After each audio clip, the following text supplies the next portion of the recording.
So our research has shown that the temperatures in the southwestern Pacific, especially in the Fijian archipelago, were the warmest over the last 653 years.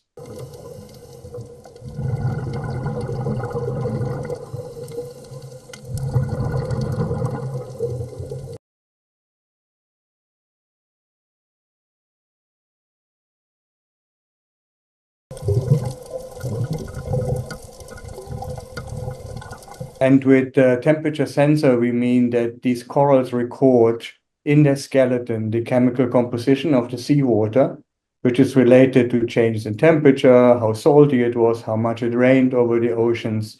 And we can reconstruct that by certain chemical tracers that we measure in the skeleton. So it's literally a living sensor of chemical changes in the ocean, which we then can translate to physical changes like temperature and rainfall and so on.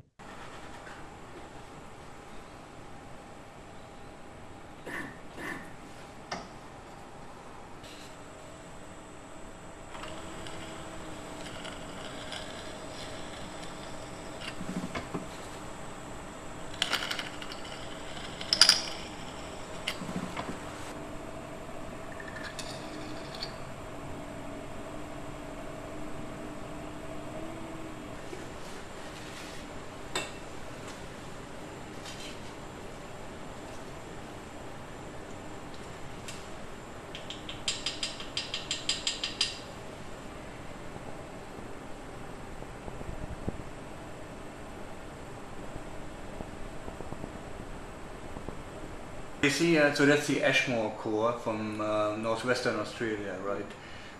And we drilled that because it's right in the center of these big ocean currents. And the good thing about this, but so far in this particular coral in that X-ray, I haven't seen stress bands on this particular part. You know, any coral reefs are normally called the rainforests of the sea simply because of the multitude of organisms that share the space.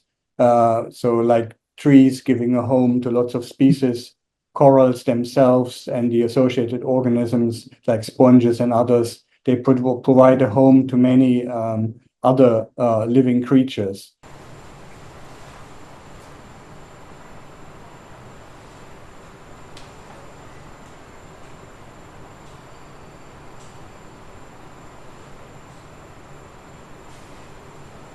But especially these larger corals that we are using for our climate research, they are really important for coral reefs because they are really fertile, meaning they can produce a lot of, let's call them babies.